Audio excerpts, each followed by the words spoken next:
Hey, Good Brian. afternoon, everyone. It's Friday afternoon, and you're here, which can mean only one thing. It's another episode of the Data Mix, and we are up to episode 11.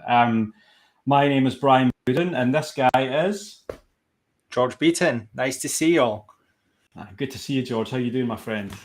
Pretty good. That intro tune always gets me going. I'm pumped now, ready for a great session. I know. What you can't see, guys, what you can't see is us out of the chairs dancing around our rooms when that intro is going on. So that legit happens. George is almost off in his rocket up on top of the stage there. So, how have things been, mate?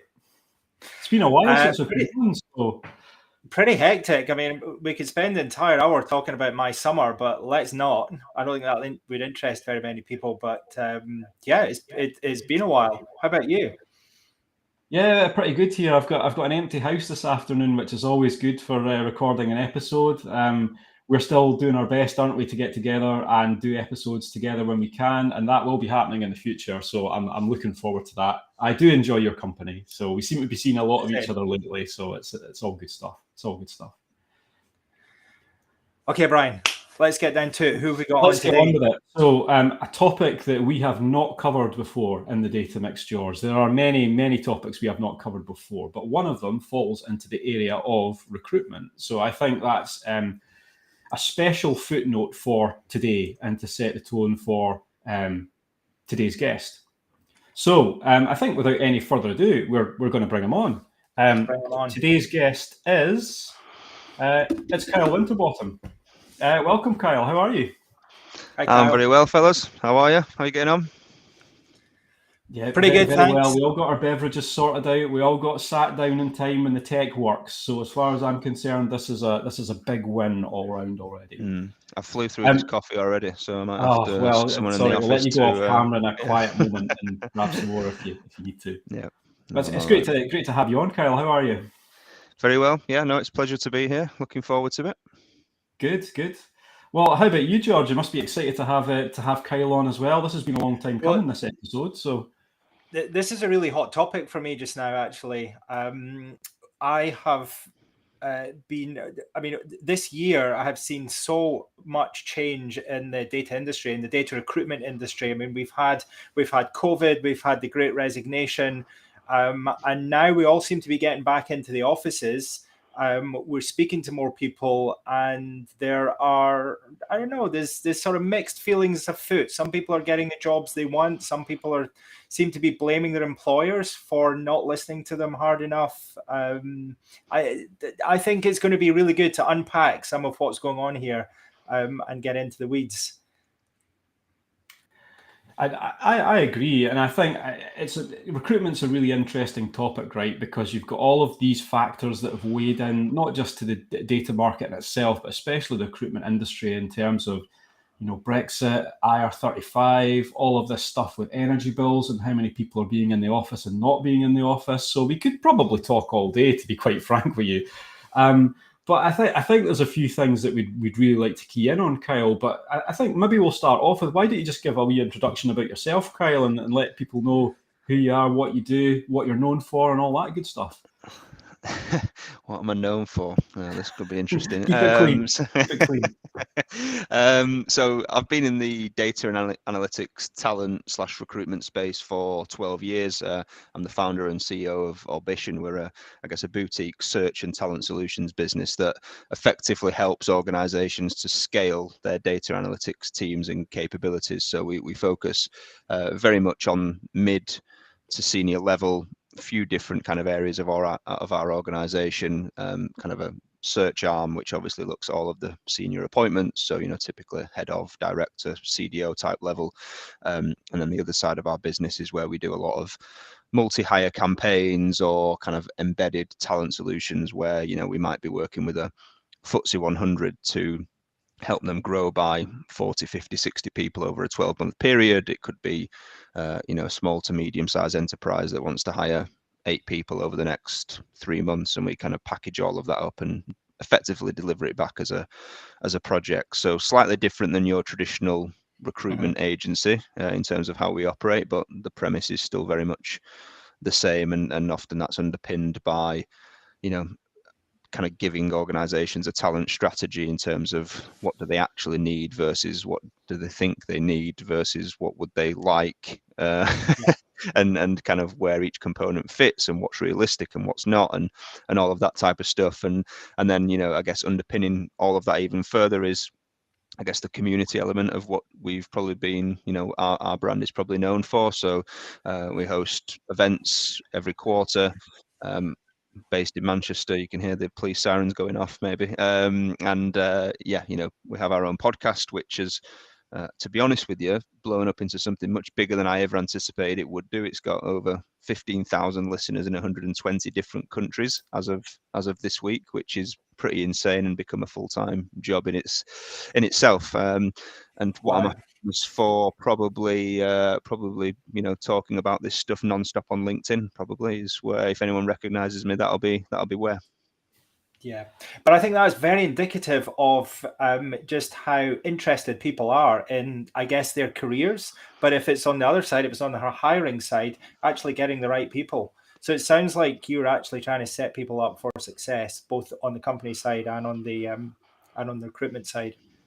Yeah, well, I mean, that's part and parcel of it, right? I think you are, as a talent partner or whatever you want to call it, you are the kind of facilitator between the two, right? You know, trying to find those perfect matches, as it were, between putting people into the right environments to succeed, and finding the right types of people that are going to help data leaders and organizations to, you know, scale their capability to ultimately deliver more business value, which is, I guess, the whole purpose of what we're here for.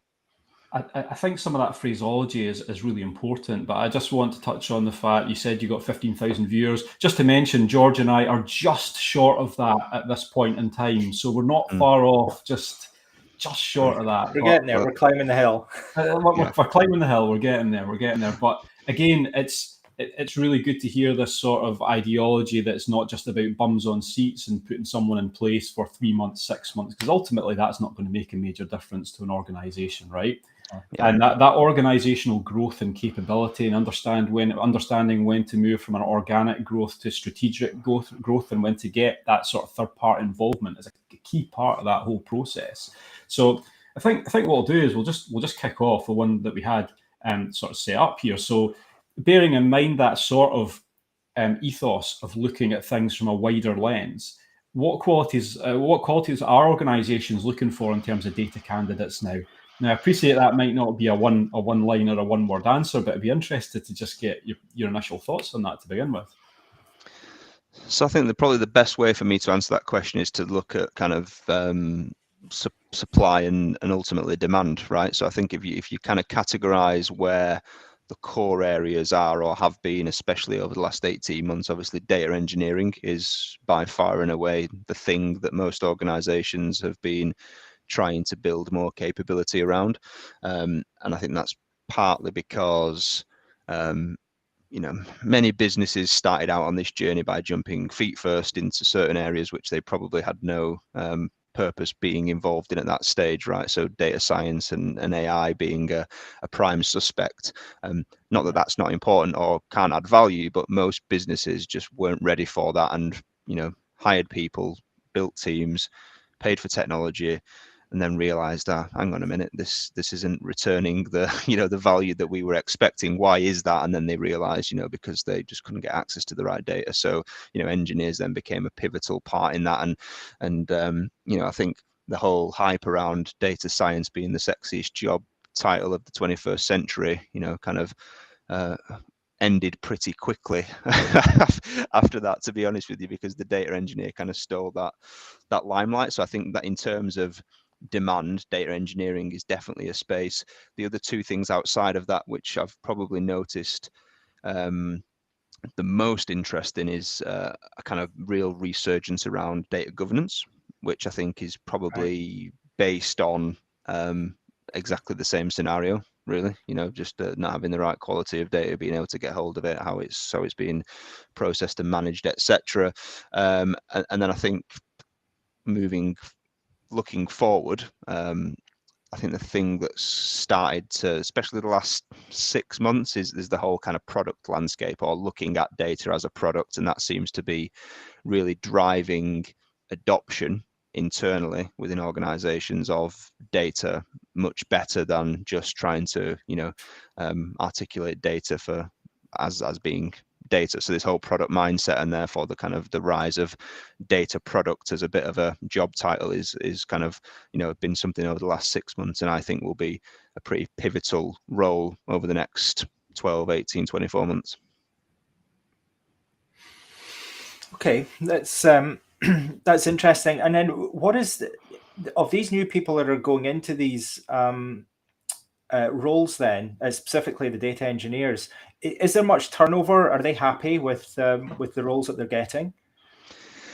So I think we see, I mean, are they happy? So data engineers should be happy because they've probably received the biggest biggest climb in kind of reputation and therefore salary, because demand has shot through the roof, right? So I think the data engineering landscape, we've seen some fairly substantial pay rises in that space, and obviously it's all related to actually what do take it back one step, what do businesses actually mean by certain job titles, because that is so so non-standardized. So you've got data engineers that mean one thing in one organization that mean another thing in another organization, which means it's called a BI engineer in one place, it's called a data developer in another place, it's called an ETL developer in another place. So the non-standardization does play a part. But I think if you think about, and I hate using the term, but the modern data stack with all of the new fancy forward-thinking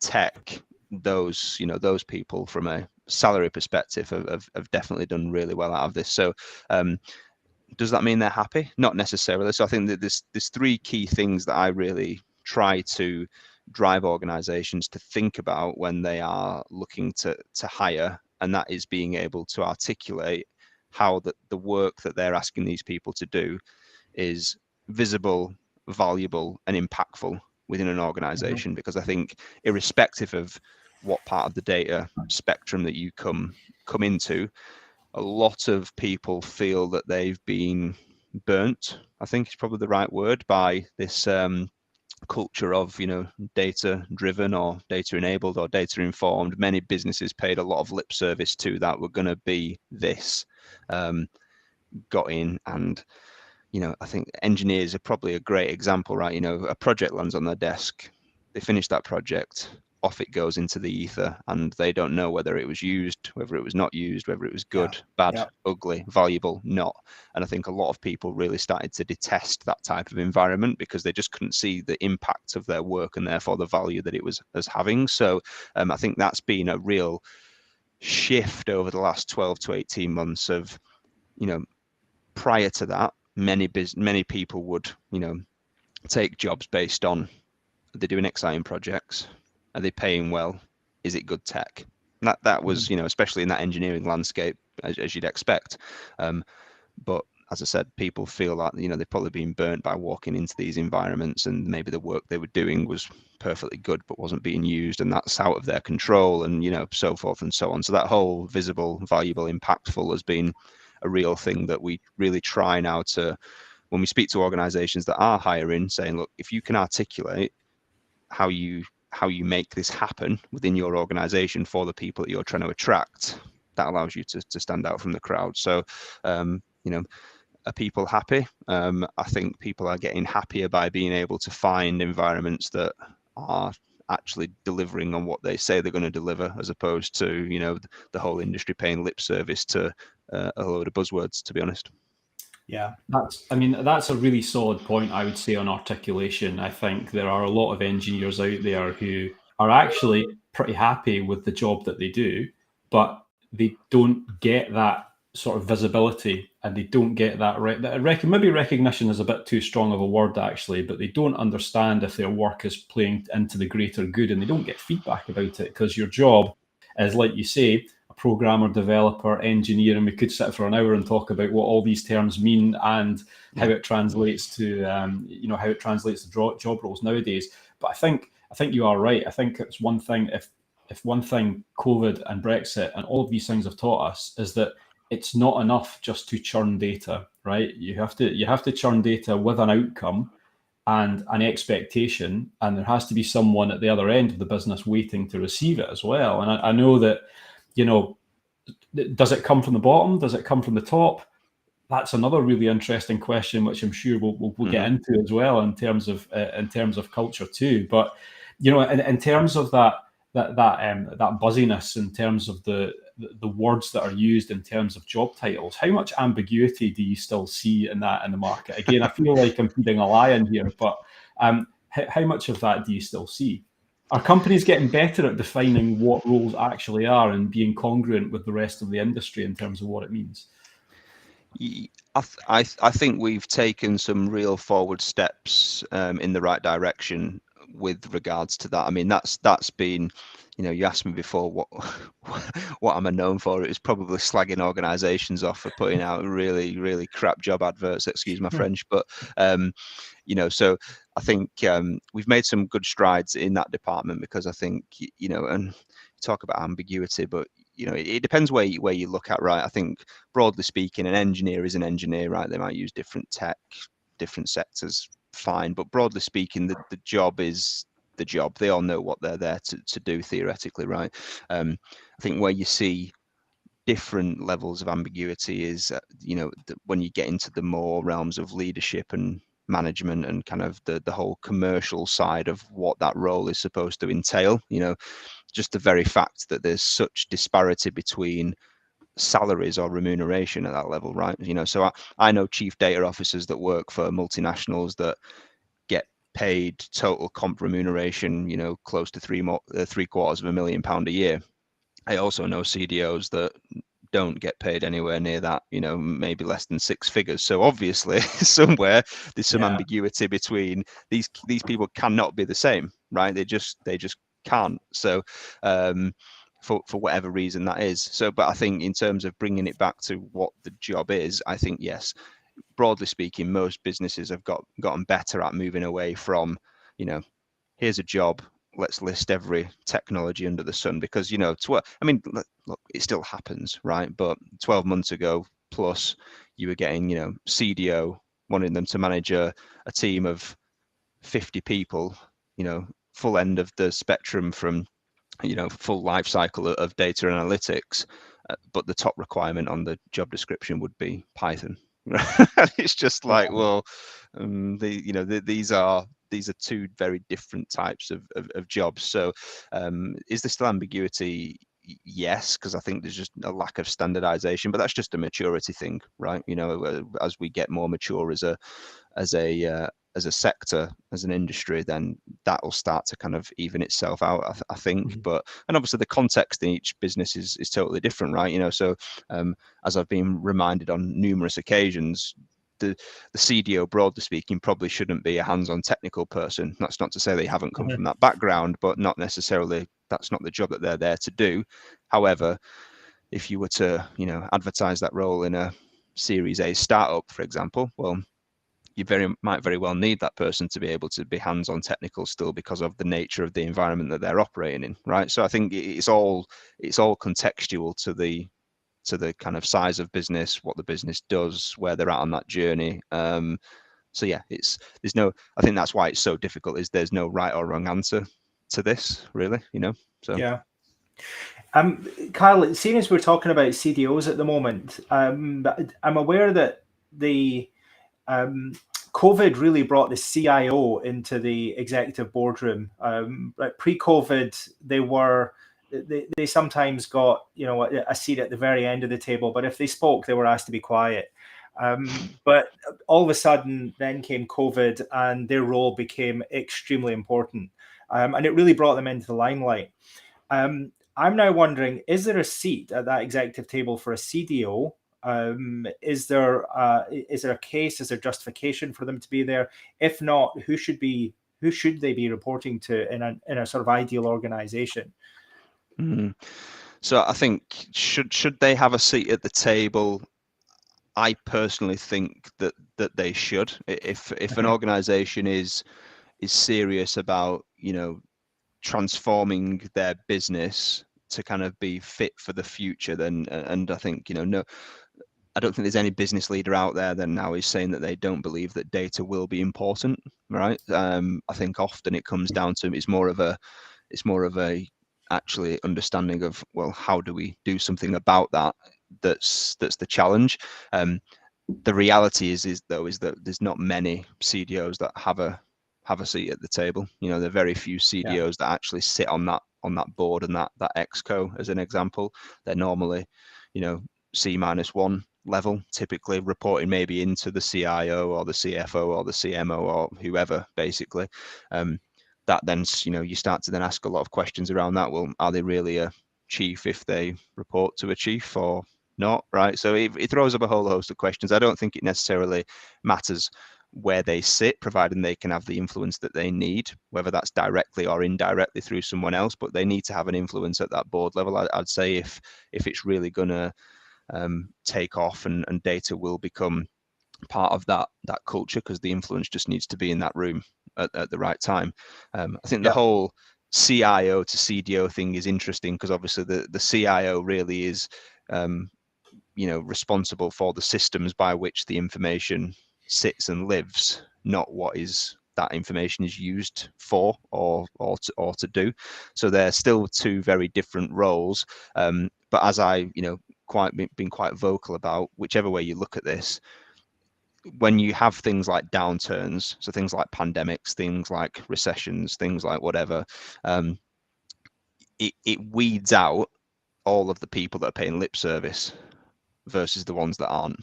So the pandemic was a great example. Prior to that, everyone's on this digital transformation journey, and as part of that journey, we're going to be data driven and have a data culture and be data driven. And then the pandemic hits, and the first team to get axed is the data team, and it's like, well, that's all you need to, no more words need to be said about that, do they? Right?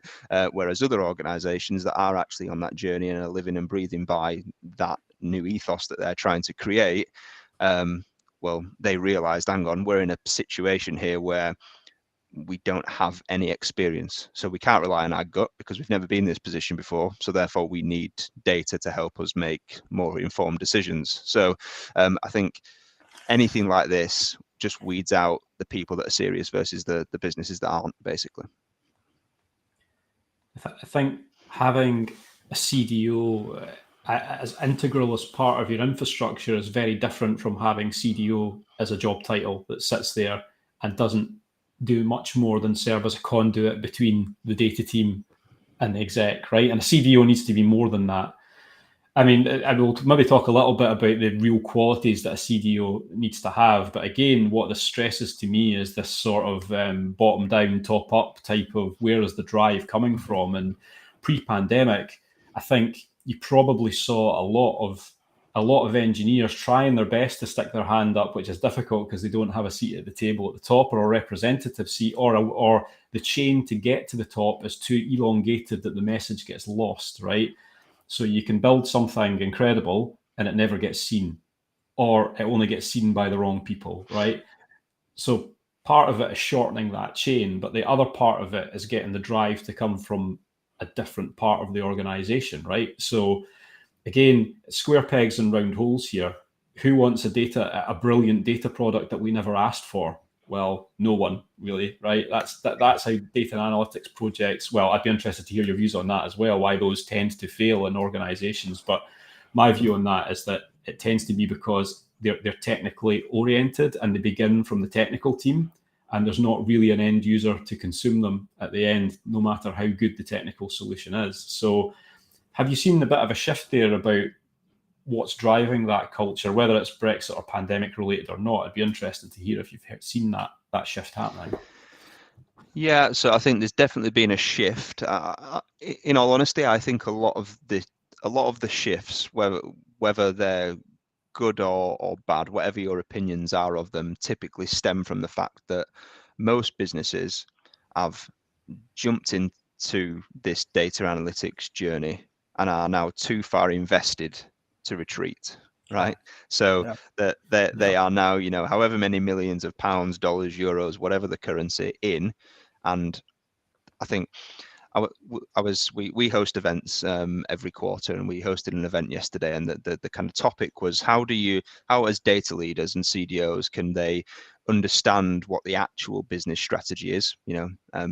Do they need to have a seat at the table to really understand what the business strategy is versus what the political party line of the business strategy is, right? And the whole difference between, is it a goal, and then is there a strategy, and the how and why, and blah blah blah. But the whole connecting of that piece together, and as part of that process, that what we were discussing was that what I see is that there's two major problems that are happening, right? Data leaders now are being forced into this world of commerciality, right? So everything that they do has to represent a tangible number in terms of value, because most business leaders have invested so much money, not got enough out of this, and are now kind of almost obsessed with ROI, right? The flip side of that, though, is that the reason they're in that position is because most business leaders jumped in feet first into the wrong part and overinvested in areas they shouldn't have done, and probably appointed the wrong person to start that journey for them. So it's kind of like there's a chasm in the middle between, people pointing fingers and saying the data leader needs to get better at articulating the value they add, but then the business here, not setting those people up for success. It's a real problem. So to answer your question, I think we are starting to see things move in the right direction there. But again, that's been forced, I think, just by something's got to happen now, because there's just been this over leveraging of, businesses out there just building data lakes, building models, building dashboards that then don't get used, the whole culture and adoption piece. And as you said, was it driven technically? I think in a lot of instances, those projects started from a technical base on the premise that most businesses didn't know why they were doing what they were doing, but went into this going, it kind of like keep up with the Joneses. Crap, everyone's talking about data and AI, so we should be seen to be doing something. Let's hire some people and almost put them into this situation where they need to go and find value for us in here, in all of this data. There must be value in here, right? That was the kind of mindset, as opposed to here's what we're trying to achieve as a business, and this is how data might be able to help us. It didn't start, unfortunately, with the latter. It started with the former. So yes, then we end up with, all of these things that have been built: data lakes, data warehouses, different ML models, dashboards, etc., that have cost effectively a lot of money to build, and no one wants to use them. And everyone's sat scratching their head, going, and it's not a very pleasant situation for anyone to be in, right? Because it sounds like what you're seeing then is a natural correction in the market. But I'm just wondering if we could wait for that just to happen naturally.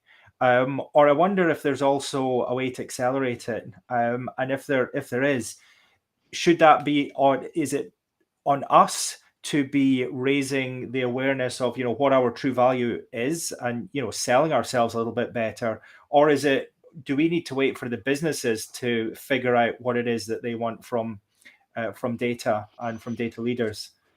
Where that's a dangerous question there, Kyle. That's a dangerous one. Let's see how you negotiate that one. So, go on. I mean, I've got an opinion on this, but I know. So I mean, if you want me to put my neck out there now, I really think that we as data people need to be selling our wares and selling our value a lot better than we are at the moment. Yeah. So, I mean, look, it's without a doubt twofold. I don't think one exists without the other, right? So the whole thing around selling is absolutely divides opinion in the data analytics industry, right? Because naturally most data people don't consider themselves salespeople, and probably rightly so. Like, why would you? But ultimately, unfortunately, we still are, in comparison to other domains like finance, like marketing, that have had their day, and just, like we often hear, well, do finance have to prove their value? And I'm kind of like, well, no, that's a really good point, but equally, finance is the language of business, right? And it's just known now to be necessary. Like every business has to have finance because that's how businesses operate. I think data is still immature on that curve. So I think it's definitely twofold. I think really what we need to figure out is how do we bridge that chasm that I spoke about earlier? Because yes, absolutely, data leaders and data teams need to learn not only how to sell themselves better, but how to articulate and quantify the value that they add. So, you know, I get into conversations all the time about, well, there isn't a direct line of sight between this data analytics project and pounds and pence value, right? And some instances that can be the case, but I think it's a real dangerous place for us to start heading to say it's impossible. So I was at an event a couple of weeks ago where I was speaking, and the session before was about realizing value from data, and someone quite openly said it's impossible to do that. Now, I don't necessarily agree with that. I don't think it's impossible. There are situations where there is a direct line between this project resulted in X. Outside of that, I think really what we need to do is understand how do we articulate the part that we played in the value that was realized. You know, if a data analytics project helped the sales team to, I don't know, sell £5 million more this year than last year because of a model that we'd built, well, we need to find a way of articulating to the business our role that we played in that and get some attribution of that value effectively. So that definitely needs to happen. And I think that's becoming more the role of the data leader, in my opinion, you know, really kind of putting data analytics on the map for the organization and selling the value, the whole commercial piece around it for sure. But equally, I think that there is a massive gap still, because I don't really think that most organizations, you know, they don't know what's possible. They don't really know what can be done. I think often the problem, and I've run into this many a time, is that if you think about a business that starts on their data analytics journey, often they've got typically one of two options, right? They can go and hire a data leader, right, and bring them in, or they can go to a consulting company or a strategy business and get them to form what that strategy should be. However, both of those take time, commitment, and investment. And often what happens then is they don't know whether they want to commit to this or not. They don't know whether what's being laid on the line is worth their time, whether they've got the appetite to commit that much time and money and resource, etc. So there's almost this middle ground here where I feel we need some kind of almost like impartial NED type advice, you know, someone that maybe have been there and done that and can kind of come in and say, right, Mr. CEO, what are you trying to achieve? Well, this would be possible, but it's going to take you really 3 years. All right, you might see some wins in 6 months, but it's going to cost you 10 million quid. Yeah. I think that mitigates this problem that we've got where they just go, well, we don't want to hire a data leader. We don't want to pay McKinsey 5 million quid. So I'll tell you what we'll do. We'll hire 6 data scientists and hope for the best. Because that's been the strategy of many organizations that have just delved into, we need to be seen to be doing this stuff. We know there's value in here somewhere, but you know, we don't want to commit up here where we should have committed. And most start on that journey without a strategy or a vision as to what they're trying to do. And I think the paradox with that is that honestly, when people hire those data science teams, they pay upper echelon fees for those teams, expecting the magic to come because they spend an extra 50% on the data scientists, right? And it's not focusing the effort in the right area. Mm-hmm. I think that's really interesting. I'd like to come back to that, but I said we would pop into the chat, Kyle, and I had an interesting question come in, so I'd like to bring that up for you here. Hopefully, it's going to show up okay. But it's just on the ambiguity of roles again. And Haider here is again just raising the fact that, you know, do you think there's hope that there will be some kind of standardization? I mean, it's a hot topic nowadays of governance and standardization, and maybe my feeling on that, well, again, I have a feeling on this, but I'd like to get your side on it as well. Do you think there is hope in terms of standardization of what, you know, an engineer is and a standard definition of what a CDO is? Do you ever think that will happen with roles across the market? I guess it's something the recruitment market has faced for eons, right?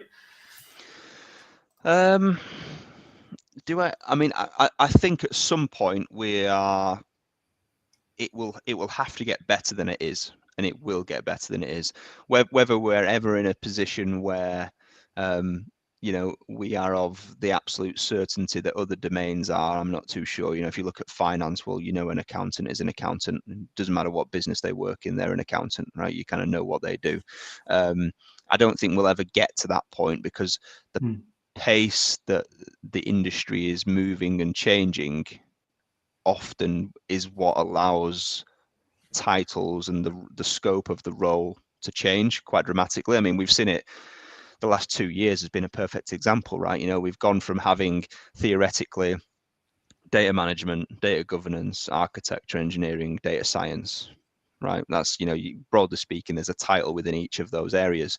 Now you've got data ops, you've got ML ops, you've got, all of these things that are starting to combine, because the industry is just immature in comparison, and therefore there's all of these things that come out of that, which start to create little roles. And it's like, so now you're a perfect example, like ML ops. It's like, well, there's complete confusion in the market between, well, is that a data science thing or is that an engineering thing? Because it's, ML engineering basically, but it's kind of ML is data science. So like, do you know what I mean? So I just think with the pace that the market changes, I'm not sure we'll ever get to a point where there's complete standardization. But I think, core roles, fine. Yeah, we'll know, broadly speaking. Obviously, the context will be different. They'll use different tech stack. The size and scale of what they're trying to solve will be different. But ultimately, if you're an analyst, you're an analyst. I think that the core roles, yes, but I think there'll always be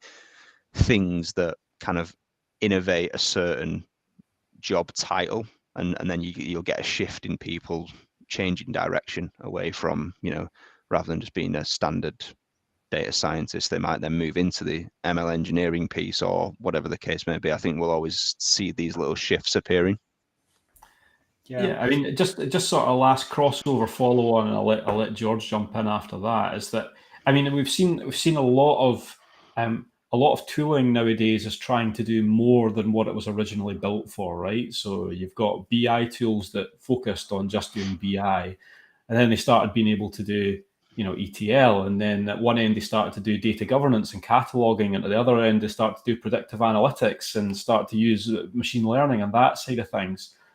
Do you think that is confusing the market in terms of what skill sets are required? Because some of these things are not implemented in the way that the hardcore engineers want them to be, like handwritten in Python, because that's their job. If you can do that job by pushing some buttons and and doing that in half of the time and with 10% of the skill set, what effect does that have on the engineering market as well? Because we're definitely starting to see the dumbing down of things like machine learning. All of that sort of predictive technology is becoming much more of a wizard type process. Yeah, low code type affair. Yeah. Is that something you're seeing as well, George? Absolutely, yes. I mean, I can think of pretty much every tool that I used 10 years ago now has a low code, no code direction to it, so that you can literally just spin it up. And if it's SaaS based, it's even easier to get started. Is that a reason for decreasing demand in data science, or less of a buzzy topic, in that it's just becoming more accessible with these types of functionalities? Have you seen any evidence of that? Well, I think it's really interesting, isn't it? Because, the whole data democratization thing, that's become its own buzzword, right? And what I find fascinating about this is, if you look at things like, basically we're at a point now, I think, where the really advanced stuff, we're trying to dumb it down a bit, right? So that more general, I think what we're aiming for is to get to a point where business users can manipulate a lot of this stuff themselves. I think that's the end game for a lot of these businesses.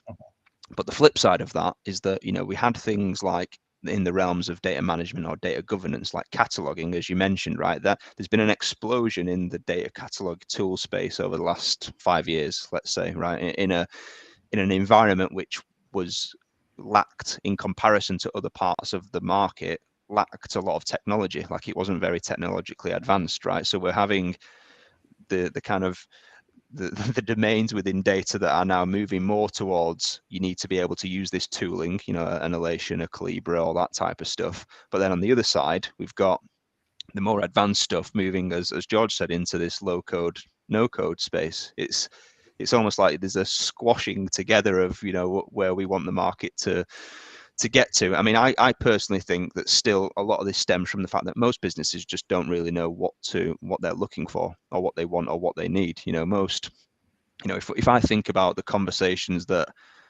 we have with internal recruitment and talent teams, which, by the way, is absolutely no slant on them. I think they've got the hardest job in the world, right? You know, one day, it depends what the business is, obviously, but one day they might be trying to hire a cleaner, the next day an accountant, the next day a data engineer, right? You know, it's just, they've got an impossible job. But typically those people, they still think that, you know, because it's data analytics and it's technically inclined, they still think it's IT, and therefore I think that's where this is being bred from a lot of the time, is especially at the leadership level. You know, it's kind of like, well, this is the chief of data, and data is IT, and, you know, IT is technical, so they should be the best programmer.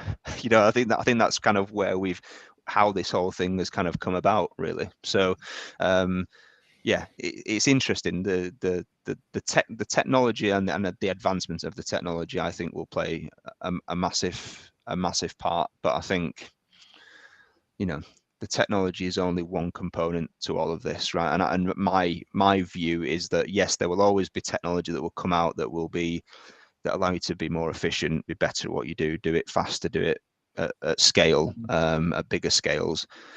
But ultimately, it's only one part, right? And typically, the technology is not the thing that lets us down. You know, most of the time, the technical stuff, the build or whatever we're talking about, is the thing that we probably get right. It's everything else that comes around that. It's the culture, it's the communication, it's the commerciality of proving the value. You know, it's the people, it's the process. That's the stuff that typically lets us down, I think. So I don't know. The technology piece is interesting because there'll always be advancement, but I don't think it's the problem.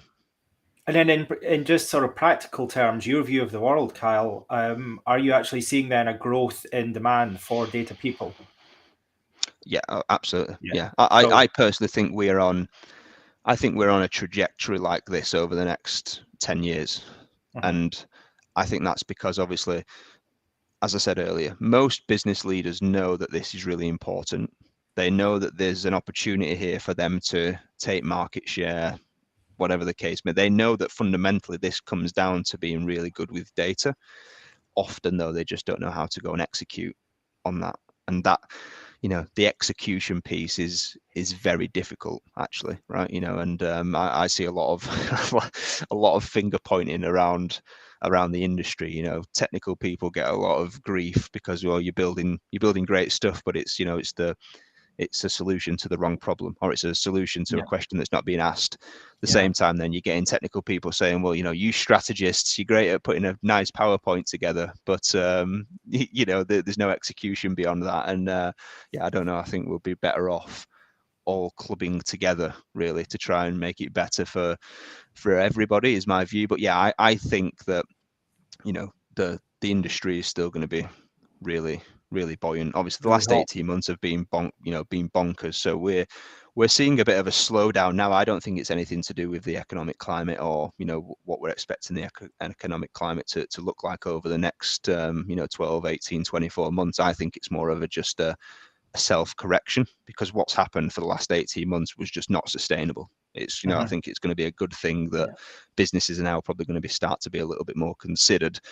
But that self-correction is being caused because, you know, most businesses have hired a lot of people over the last 18 months. You know, they've just done a lot of their recruitment in this time. So I think it'll be a good thing for the industry, but I certainly think it'll be, you know, still one of the most invested areas in every single business out there.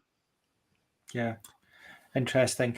I'm interested now in we've talked a lot about the sort of engineers and how that might you know, what their role within the data world are, what tools are working with, etc. Is it possible then for one of these engineers to sort of work their way up a business and become CDO? Or are we looking at a different set of qualities for that CDO to be able to champion the cause of data within their business that isn't necessarily somebody with a lot of technical skills? But I mean, Just in to your add a opinion, side branch onto that, Kyle, before you start, just to add a little side branch onto that, one of the things that we've touched on is soft skills and consultancy skills, and that again being another mini bridge between being an engineer and being a CDO. There's much more to it than that as well. But how much do you see that as part of the progression path, and are you seeing more of that in the industry as well, that people are starting to prioritize those soft skills to facilitate the path that George was talking about from becoming a CDO from a data engineer position? Yeah, so I think to answer your question directly, is it possible for an engineer type of profile to become a CDO? Absolutely.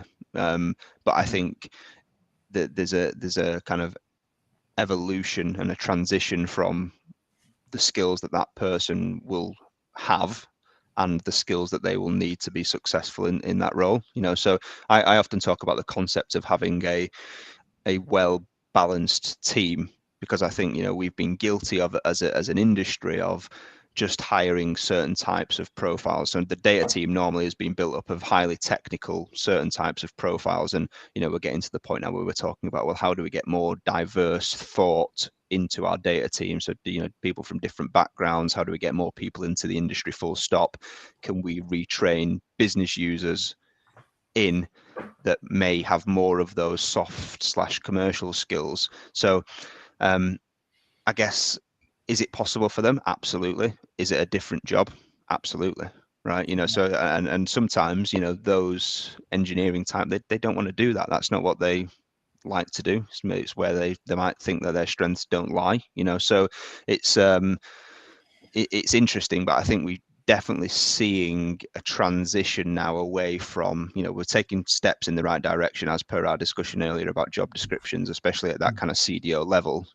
It's now becoming more about influencing communication, leadership, management, all of that type of selling stuff that we were talking about. It's kind of acting as that cheerleader for data and getting it a seat at the boardroom, and making sure it's in every conversation and not an afterthought and all of that type of stuff. So I think that's where, and obviously again, that's completely contextual to the situation that they're in, right? If a business is a startup that builds products, then you might have a CDO that is very technical. So I think there's certainly routes for people. I think this is the problem, right? We've gotten to a point now where, for some of the very technical disciplines, there almost feels like there's a bit of a ceiling, because they don't necessarily want to go into management or leadership. So then what path do you go down? I think businesses have gotten much better at providing a career path and progression path for those people to continue to advance, as individual contributors or leading a small technical team. Will that person, in my opinion, ever become the CDO if that's what they want to do? Probably not, because I don't, that technical piece isn't what the job is 8-9 times out of 10 once you get there. So, and I think, that to your point, Brian, around consulting skills, I see a lot of people, if I think about the genuine CDO roles out there in the industry that are, paid executive type salaries that sit on a board, a lot of them have a lot of consulting background. So I think there's a couple of interesting points that you mentioned there, and that progression path from engineer to CDO, I mean, on a realistic basis, that's going to take multiple years, right? So tenure is the first thing I want to mention, right? Not as many people as in the past are staying in roles for as long a time because of the attraction of new technology and shiny coins and new roles and even titles of new roles, right? And that's a difficult thing to circumnavigate. It's like having a footballer stay at a club for his whole career. That never happens anymore. And it happens because there's always more money, more shiny things, different things to look at. Not always better grass is greener, right? But it's a real issue, isn't it? Yeah. I mean, So on the progression point, I think when, if you think about the CDO as the epitome, and I don't necessarily think that we should, by the way, I reckon, 5-10 years time, we've already started to see it. I think, we'll see some CDOs move into COO, CEO type roles for the businesses that really get it, but that's another story for another day. I think the CDO role is the epitome. The people that tend to get those roles, I know very, very few that have come up through one discipline and got to the top of the tree as a CDO.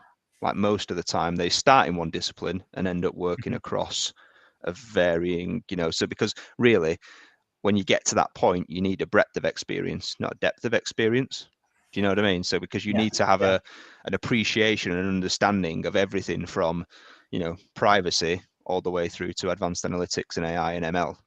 So if you've only been a data governance person, which is ironic because I guess most CDOs came from that background when you talk about version 1, right? Mainly in highly regulated environments where it was all about mitigating risk, really. Obviously, we're in a different place now.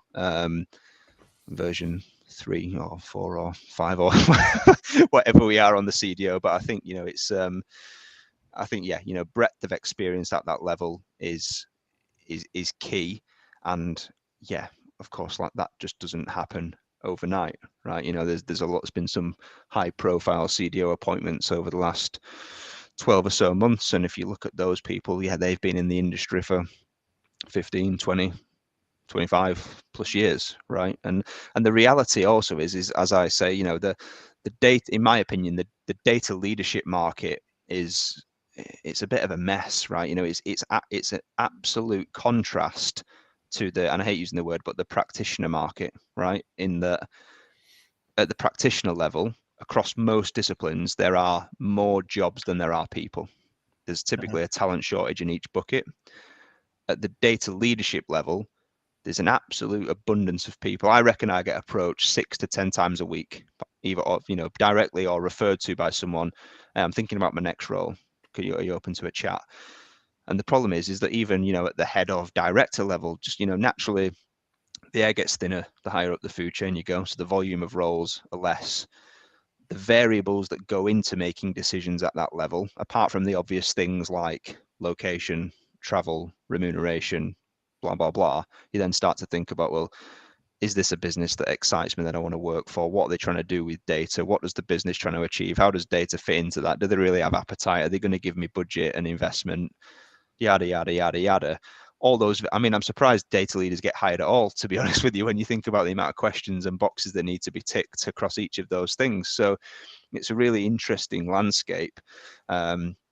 Which is also why it baffles me that businesses like ours still get work in that space, because there's so many people out there looking.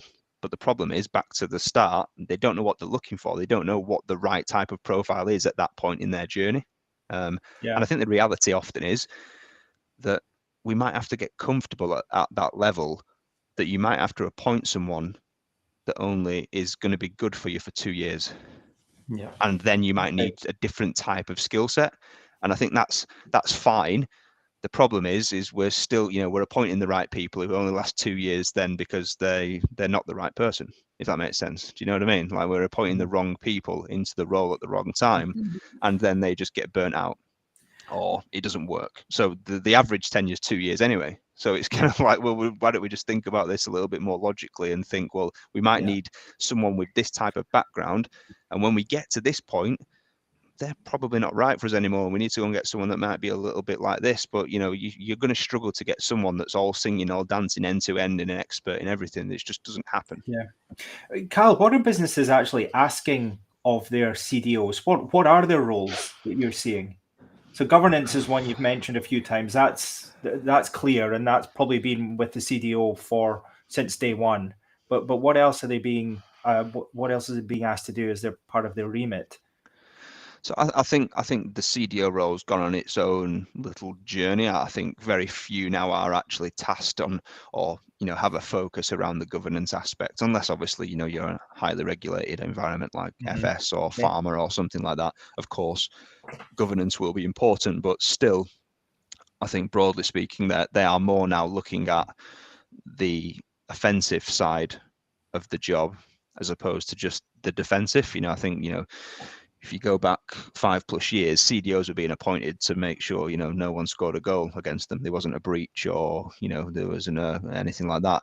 Now it's more about how do we get value out of the data that we've got. So it's more kind of analytics focused, advanced analytics focused, and how do you piece all of that together with getting it right and still having an eye on your own goal type of thing. So again, it's completely contextual, but I think we're starting to move into that space where, many businesses now, as I've said a few times, have spent a lot of money, hired a lot of teams, they've created their own little legacy, around this now, and they basically are looking for someone to come in and say, look, here's what we've done, here's where we are, it's not worked, help us. Like, what do we need to do to get this right? And obviously that is much easier said than done to execute through all of that, red tape, politics, legacy, cultural change, etc. I think that's a great point to sort of tail off the conversation here. Is that recruitment as a service is almost what we're talking about here, right? Maybe not recruitment as a service, maybe that's a bit too generalistic, but certainly seeing the opportunity here to come in as a CXO for, it could be CDO, it could be anything really. Like, we need you to do this job for 2 years, and then we're going to get someone else who is better suited to do stage 2 of the job for another 2 years, right? Maybe working in some kind of dovetail scenario. And I'm guessing this is like the type of thing that you're looking at, if not implementing already, is that the suggestion is that you're not going to get someone that is able to do this whole mammoth job from end to end, because the reality is it takes 5 to 10 years to implement one of those projects. And how many people do you know that spend 5 to 10 years implementing that whole project end to end, and let alone one global organization, let alone multiple? There are not many people with those skill sets. They do exist, but like you say, can businesses afford them? Probably not. Can they afford them as a service on an impartial basis to come in and help me get down my roadmap? Maybe that's a more realistic aim for these businesses, rather than trying to redefine what the CDO is every year, 2 years, based on GDPR, Brexit, COVID. There's always something, right? Always something. Yeah, no, absolutely. Yeah, I mean, so we've created a service, and it probably needs some love from our marketing team, to be honest with you. But it's basically like a data NED. So it's almost like CDO as a service type offering, right? Which tries to plug that exact gap that I talked about, that chasm before. Where it's impartial, ad hoc, flexible advice that kind of starts to steer businesses in the right direction before they make any large scale investment decisions.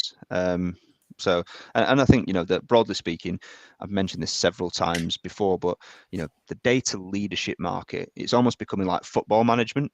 Do you know what I mean? It's like there are no Sir Alex Fergusons anymore that spend 25 years at a club. People are there 3, 4, 5 years, and the reality is, if you're there for 6 months and you're in the relegation zone and you've not proved any value, then your head might be on the chopping block.